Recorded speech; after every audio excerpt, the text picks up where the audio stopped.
sloppy. The doctor said he has low muscle tone. In fact, the doctor even said, you know, that he never said, you know, but through the love and the labor, you know, of Bridges CIP, you know, and God's Handmaiden, Dolly, and together with the rest of the helpers.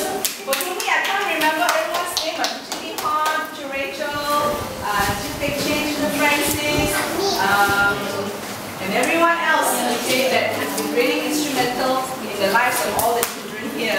Because of you all, you chose to give to the Lord.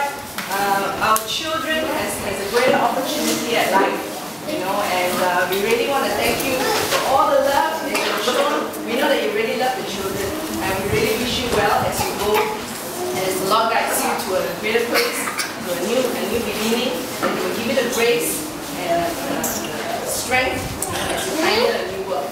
Great, I think. So thank you, Dolly, and God bless.